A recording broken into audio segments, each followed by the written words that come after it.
Olá pessoal, vamos para a penúltima parte do nosso curso de Mecânica dos Fluidos. Nesse capítulo nós vamos falar sobre escoamento interno, viscoso e incompressível.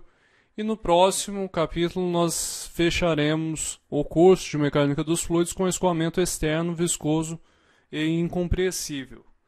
Nesse capítulo, o que nós vamos considerar vão ser os escoamentos que são incompressíveis, ou seja, a gente está trabalhando com o número de Mach menor que 0,3 para o ar, isso nos dá em torno aí de 100 metros por segundo.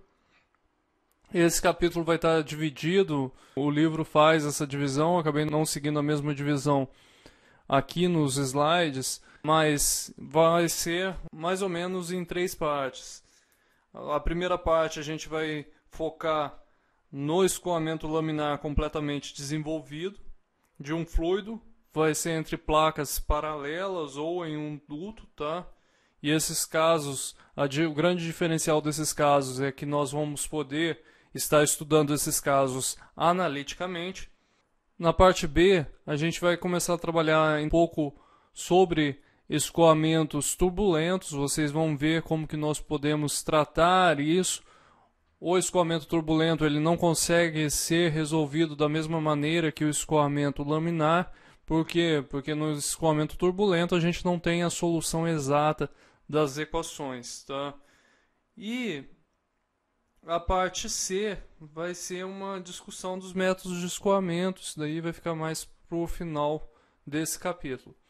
Então, basicamente, o que é um escoamento laminar e turbulento? Vocês lembram desse vídeo que eu acabei passando para vocês lá no começo, na primeira aula, se eu não me engano, quando a gente estava antes da pandemia ainda, vocês estavam vendo essa aula lá na sala de aula, e a gente falou sobre um escoamento laminar, que o escoamento laminar a gente consegue definir exatamente essa linha que vocês estão vendo aí. Quando você coloca um corante na sua linha, o movimento é altamente ordenado e você não tem uma mistura dessa linha. O corante é injetado, ele está caminhando em lâminas, então não há grande dissociação desse corante.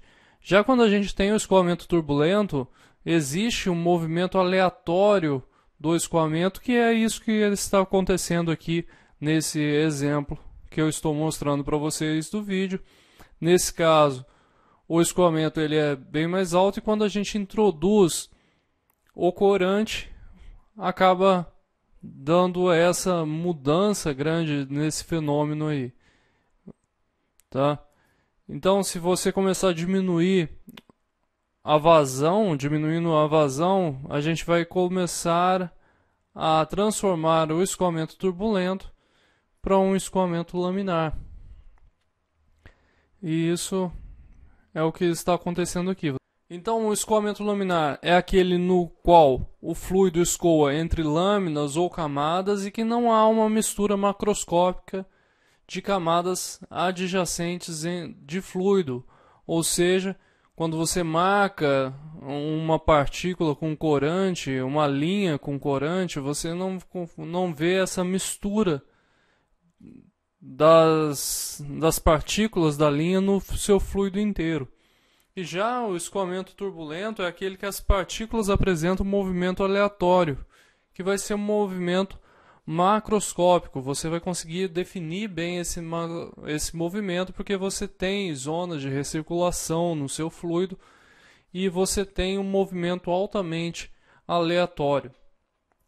Isto é, a velocidade apresenta componentes transversais ao movimento geral do conjunto do fluido.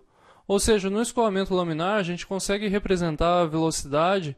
Por exemplo, se a gente tiver apenas em x, a gente vai falar que nós temos apenas a componente u de x e a componente v ela é igual a zero, tá?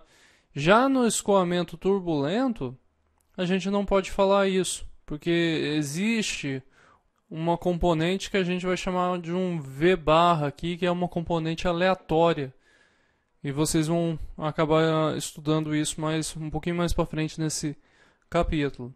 Então, o escoamento turbulento ele possui essa componente aleatória, que é representada por uma média do movimento. Tá?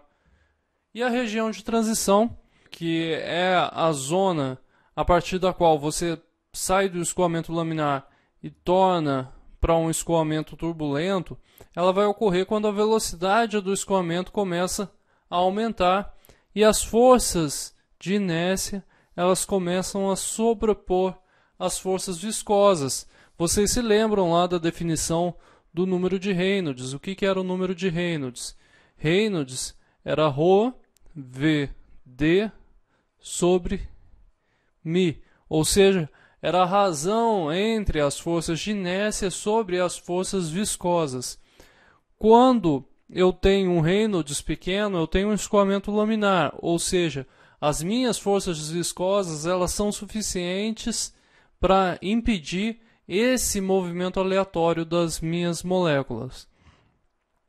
Já quando eu tenho o Reynolds meu começa a crescer, nesse caso aí, em torno aí de 2.300 para adultos, nós começamos a ter uma equivalência entre as forças de inércia e as forças viscosas. E a partir do momento que eu aumento mais o número de Reynolds, as forças de inércia elas começam a romper as forças viscosas e você começa a ter o seu movimento altamente desordenado no seu escoamento. Uma zona importante quando nós estamos estudando mecânica dos fluidos é a chamada região de entrada. Tá? Quando nós vamos estudar o duto, você vai conseguir dividir o seu duto em duas partes básicas. A primeira é a região de entrada, tá? Onde os efeitos da minha parede eles começam a se tornar importantes no meu escoamento. Então, esses efeitos da parede eles começam a retardar o meu movimento. Imagine aqui que eu estou captando água aqui de um reservatório. A água está entrando uniformemente na minha primeira seção. À medida que ela começa a entrar, essa minha parede ela não é perfeitamente lisa. Ela não sendo perfeitamente lisa, você tem rugosidades nessa parede. Então essas rugosidades vão começar a afetar o movimento do seu fluido. Então você afeta a primeira camada, que logo em seguida vai afetar a segunda, terceira, quarta e assim sucessivamente. Então o que começa a acontecer com o meu perfil de velocidade? O perfil de velocidade ele entra dessa maneira aqui e após uma região que a gente vai chamar de comprimento de entrada, a gente vai ter um perfil que vai ser mais ou menos dessa maneira aqui, que vai ser, nesse caso aqui, ele está sendo um perfil parabólico, isso se eu estiver em um escoamento laminar. Tem um perfil aproximadamente parabólico, e é a partir desse ponto aqui que eu consegui desenvolver esse perfil parabólico. Imagine que ele começa aqui, começa a ser afetado dessa maneira aqui, essa região aqui continua uniforme. A partir desse ponto aqui eu não tenho mais essa região de escoamento uniforme. A partir desse ponto aqui eu tenho minha condição completamente desenvolvida, ou seja, eu vou considerar que o meu escoamento está completamente desenvolvido. Então, quando a forma do perfil não varia mais com o aumento da distância, a partir aqui da minha entrada, tá? Então, vamos imaginar que a partir daqui, tá? Daqui para frente, você tem o valor de x. O escoamento está completamente desenvolvido. A distância jusante a partir da entrada até o local onde se inicia o escoamento completamente desenvolvido é chamado de comprimento de entrada, que é essa região aqui, tá? Nessa região, as minhas paredes elas ainda estão afetando meu perfil de velocidade. A partir desse ponto aqui, é claro que elas criaram um perfil, mas a partir desse ponto eu não tenho mais alteração desse perfil de velocidade devido ao efeito de parede meu. Para o escoamento laminar, o comprimento de entrada vai ser uma função do número de Reynolds. Então, se eu dividir o meu comprimento de entrada, que é o L, pelo diâmetro, isso daí vai ser aproximadamente 0,06 ρVd sobre μ. Nesse caso, 0,6 do número de Reynolds. Tá? Se a gente considerar que o Reynolds de transição é 2,300, nós podemos dizer que esse comprimento de entrada, nesse caso o meu L máximo, tá? Comprimento de entrada máximo para um escoamento laminar é 138 diâmetros, ou seja, se eu tiver mais que 138 diâmetros, eu posso considerar que eu estou na região completamente desenvolvida. Se a gente estiver no escoamento turbulento, o que começa a acontecer? Nós temos uma mistura intensa entre as camadas de fluido, causando o crescimento mais rápido da camada limite, ou seja, do efeito que a minha parede está tendo. Portanto, quando eu estou trabalhando com escoamento turbulento, essa transição, esse comprimento de entrada, ele tende a ser menor, e as experiências vão mostrar que o perfil de velocidade para escoamento turbulento, ele vai tornar plenamente desenvolvido a partir aí entre 25 e 40 diâmetros da entrada. Observem bem que o comprimento de entrada no escoamento laminar tende a ser bem maior do que o comprimento de entrada no escoamento turbulento. Vamos considerar então o escoamento laminar, que vai estar completamente desenvolvido entre placas paralelas infinitas. Ou seja, nesse caso aqui a gente já considera que o comprimento está sendo maior aí que 138 diâmetros. Esse primeiro escoamento que nós vamos considerar vai ser o escoamento de pós-L. O primeiro que, nesse caso, do escoamento de pós-L, ambas as placas elas estão estacionárias, elas estão paradas. Quando nós trabalhamos com folgas muito pequenas, menores que 5 micrômetros, o campo de escoamento ele vai poder ser modelado como um escoamento entre placas paralelas infinitas. Nesse caso, nós podemos considerar, por exemplo, o escoamento entre pistões e cilindros lá no seu carro. O pistão está se movendo dentro do cilindro e essa distância aí é muito pequena. Portanto, a gente pode considerar, por exemplo, se nós fôssemos projetar o carro, nós quiséssemos saber um pouco sobre o escoamento entre essas placas paralelas, a gente poderia considerar ele como sendo um escoamento de pós-L. Escoamento entre pistões e cilindros em sistemas hidráulicos de alta pressão podem ser modelados dessa maneira. Então, nesse caso aqui, você tem o pistão, entre a camisa e o pistão você tem fluido passando, então você pode considerar, nesse caso, placas paralelas infinitas.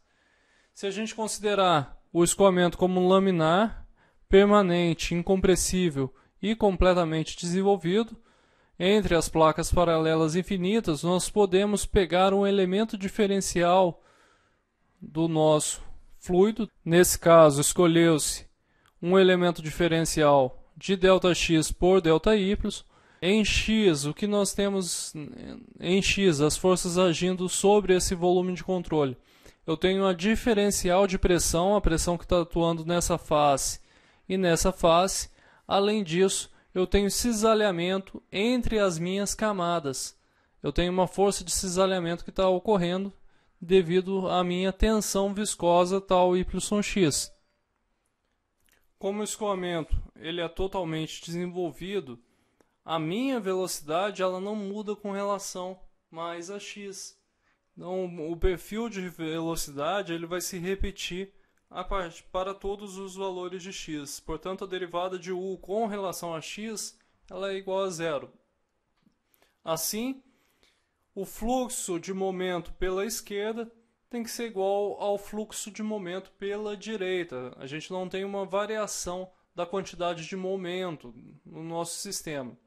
Se a gente desconsiderar então a força de campo, Fbx ser igual a zero, e a gente somar todas as forças aplicadas no volume de controle diferencial, o que nós vamos ter? Nós vamos ter aqui as forças de pressão, elas vão se contrabalancear com as forças, com as tensões de cisalhamento. É claro que aqui, né, esse P aqui vai embora, o tal também vai embora, e quando você simplifica isso, dá para dividir por dx, dy, dz sobre 2, e quando você vai simplificar isso daí, você vai obter que derivada de P com relação a x vai ser igual à derivada de tal yx com relação a y. E isso vai ser igual a uma constante, tá? Por que eu falo que é igual a uma constante? Porque P só depende de x e tal yx só depende de y. O P não depende do y também, nesse caso aí, porque a gente não considerou a força de campo, né? Então, quando nós fazemos isso, nós podemos dizer que não vai haver variação na quantidade de movimento da partícula e a força de pressão líquida contrabalança a força de atrito.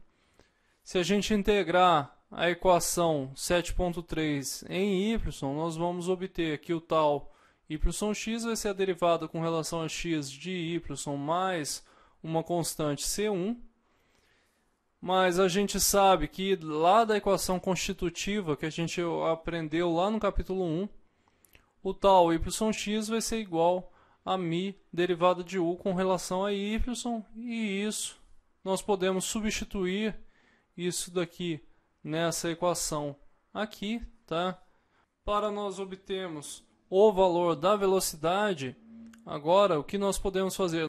Nós podemos separar por variáveis aqui, já que o u não varia com o x, né? Nós podemos separar por variáveis e integrar. Quando nós fazemos isso, nós obtemos que o u é 1 sobre 2μ, derivada parcial de P com relação a x, y² mais C1 y sobre μ, mais uma constante C2. Quais que são as nossas condições de contorno? Para y igual a zero, U também vai ser igual a zero, as duas placas são estacionárias. Quando nós substituímos isso daqui nessa equação aqui, nós observamos que o C2 vale zero. Para y igual a A, ou seja, lá na outra placa, na placa superior, U vai ser igual a zero. Então, nisso também nós podemos obter qual que é a nossa constante C1. C1, nesse caso, vai ser menos meio de derivada parcial de P com relação a x vezes A. E assim nós podemos obter qual que é a expressão para U. Então, U vai ser igual a ao quadrado dividido por 2μ, derivada parcial de P com relação a x, y sobre A ao quadrado menos y sobre A. Nós podemos formular também qual é a distribuição da tensão de cisalhamento, que nesse caso aí vai ser dada por derivada de P com relação a x e y mais C1, foi aquela equação para a tensão de cisalhamento que a gente obteve a partir da integração da relação que nós obtivemos a partir do volume de controle. Quando nós fizemos isso, nós temos o valor da tensão de cisalhamento, que nesse caso aí vai ser A, vai ser uma função também do meu gradiente de pressão, vai multiplicar y sobre A menos 1/2, tá? Nós podemos obter também a vazão em volume. Vocês se lembram lá que a vazão em volume vai ser dada por integral de V vezes dA. Se a gente considerar que o canal tem profundidade L na direção Z, nós podemos fazer essa integral de u, L, dy, e quando nós fazemos essa integral aqui, nós vamos obter que a minha vazão por unidade de profundidade vai ser menos 1 sobre 12μ, derivada parcial de P com relação a x, vezes a ao cubo. Como derivada de P com relação a x é uma constante, nós temos que a pressão ela varia linearmente com x. Nós podemos fazer essa aproximação aqui. P2 menos P1 dividido por L é uma constante, né? Na verdade nada mais é que o meu ΔP sobre o ΔX. Isso daí nós conseguimos fazer essa aproximação aqui, tá? Então, derivada de P com relação a x é aproximadamente menos o meu gradiente de pressão sobre o meu comprimento. Dessa forma, nós podemos substituir aqui para encontrar um valor da minha vazão por unidade de comprimento em função do meu gradiente de pressão, tá? Isso é bem importante, porque às vezes você pode medir apenas o gradiente de pressão e a partir dessa expressão aqui você consegue fazer uma estimativa da vazão apenas pela sua perda de pressão. Nós podemos também calcular então a velocidade média. Nesse caso nós precisamos dividir apenas a nossa vazão pela área. Então a área nesse caso é L vezes A. Fazendo isso, nós encontramos que a velocidade média é menos 1 sobre 12μ, gradiente de pressão, A ao quadrado. Nós podemos também determinar qual que é o ponto de velocidade máxima. Para encontrar o ponto de velocidade máxima, nós devemos apenas igualar derivada da velocidade igual a zero, e a gente vai encontrar o valor de y correspondente ao ponto de velocidade máxima. Nesse caso, então, a velocidade máxima ela vai ser zero, né? Para ser zero isso daqui, ou esse termo aqui é zero, que não é o caso, ou o segundo termo aqui é zero. Quando nós resolvemos isso daqui, o y tem que ser a sobre 2. Então, a velocidade ela é máxima quando a minha coordenada y é igual a sobre 2, ou seja, no centro da minha placa, das duas placas. No centro, entre as duas placas, nós temos a velocidade máxima. E essa velocidade máxima vai ser menos 1 sobre 8μ, derivada de P com relação a x ao quadrado, e isso vai ser igual a 3/2 da velocidade média. Nós podemos também alterar o nosso sistema de coordenadas. Nesse caso, nós podemos colocar a linha do centro do nosso sistema de coordenadas no centro do canal. Para fazer isso, nós podemos fazer apenas essa transformação de coordenadas. O que é x continua sendo x, né? E o que é y passa a ser y', e a gente vai substituir y', que é igual a y mais a sobre 2 nas nossas equações. Nesse caso, a condição de contorno, u vai ser zero quando o y' for positivo, né, a sobre 2, ou menos a sobre 2 na placa inferior. Fazendo isso, nós obtemos uma nova expressão para a velocidade, mas nesse caso aqui, tem que lembrar que eu estou trabalhando com o y' e não com o y, ou seja, o centro do meu sistema de coordenadas ele está no meio das duas placas minhas. Então, no exemplo 7.1, o que nós temos? Nós temos um líquido viscoso que tem uma vazão volumétrica Q. Esse líquido está sendo bombeado através de uma abertura central para dentro de uma folga estreita entre discos paralelos, conforme mostrado, tá? Então, aqui a gente tem o nosso problema. Você tem o escoamento, ele está sendo bombeado aqui, você tem uma cavidade primeiro, e depois o escoamento ele acaba saindo aqui pela folga entre as duas placas. a vazão é baixa, de modo que o escoamento é laminar. Então a gente não precisa preocupar se o escoamento é laminar ou turbulento. E o gradiente de pressão, devido à aceleração convectiva na folga, é desprezível comparado com o gradiente causado pelas forças viscosas. Ou seja, as forças viscosas, elas produzem um gradiente de pressão muito maior que o da aceleração convectiva, do movimento que você está tendo na folga. Isso vai ser chamado escoamento de arrasto ou creeping flow. Obtém uma expressão geral para a variação da velocidade média no espaço entre os discos. Para o escoamento de arrasto, o perfil de velocidade em qualquer seção transversal na folga é o mesmo que para o escoamento completamente desenvolvido entre placas paralelas estacionárias.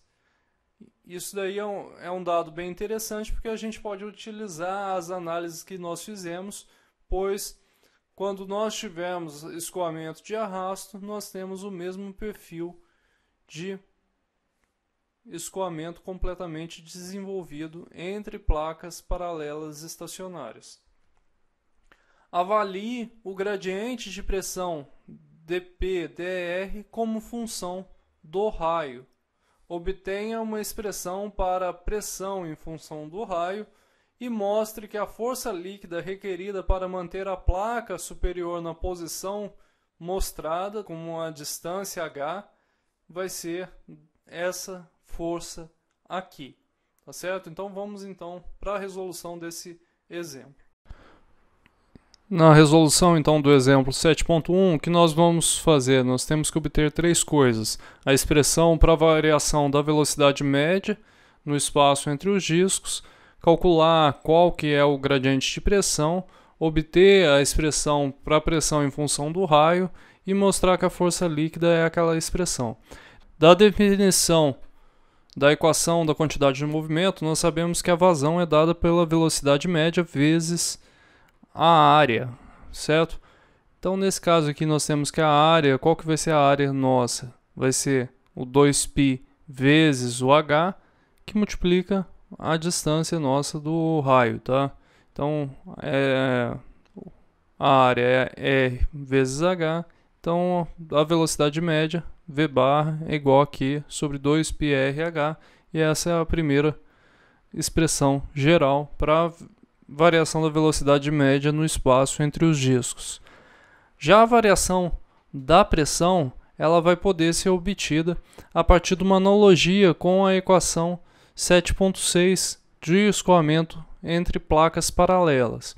Nesse caso, nós temos que Q sobre L vai ser igual a menos 1 sobre 12μ, dP, no caso lá a gente usou dx, nesse caso vai ser o dr, que multiplica o A, para a gente aqui é o h ao cubo. A vazão é por unidade de comprimento e o comprimento nosso aqui, nesse caso, é 2π vezes o raio, porque é toda a circunferência que a gente está usando. Então, substituindo isso daqui, nós podemos obter que derivada da pressão com relação a R vai ser igual a menos 6μq sobre πrh ao cubo. Nós podemos separar por variáveis e integrar. Fazendo isso, nós podemos obter a expressão para a pressão. A pressão na entrada é P e a pressão da saída é a pressão atmosférica. Por isso a gente vai integrar de P até a pressão atmosférica. Se a gente quisesse trabalhar, no caso, então, com a pressão manométrica, a gente poderia integrar de P até 0, tá? Então, fazendo essa integral, nós obtemos que dá menos 6μq sobre πh ao cubo ln de r, e isso vai dar 6μq πh ao cubo, que vai multiplicar ln de r sobre r, tá? Portanto, o que vai acontecer? P vai ser igual à pressão atmosférica menos 6μq sobre πh ao cubo, que vai multiplicar ln de r sobre r.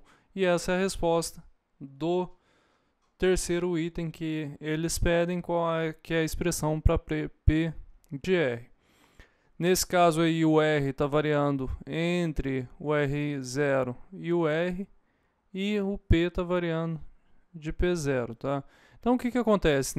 Eu tenho esse primeiro entalhe aqui, que ele vai fazer uma força que devido a essa pressão que eu chamei de P0,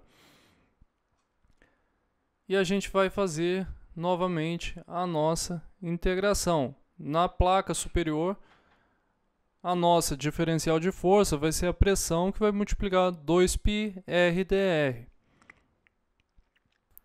Então, para calcular a força, nós devemos calcular duas faixas. Primeiro, quando o R for menor que R0, isso a gente vai calcular direto daquela expressão da pressão, apenas substituindo R0 lá, e a gente vai ter a pressão que eu vou chamar aqui de P0, tá? Eu não vou resolver isso daqui para vocês, eu vou deixar para substituir mais na frente. Em seguida, a gente vai integrar de R0 até R, que a gente tem o valor da pressão P de R, tá? Então, P de R, 2π RdR. Fazendo essa integração, a gente pode substituir para a gente fazer uma troca de variáveis aqui para ficar um pouco mais simples a integração. Fazendo isso, nós obtemos P0 π R0 ao quadrado mais, vamos tirar o 2π para fora da integral, dividir tudo por R, então vai ficar 2π R ao quadrado, integral de R0 sobre R até 1 de menos 6 μq sobre π h ao cubo, que vai multiplicar ln de R' sobre R', que multiplica R' sobre R', derivada com relação R' sobre R'.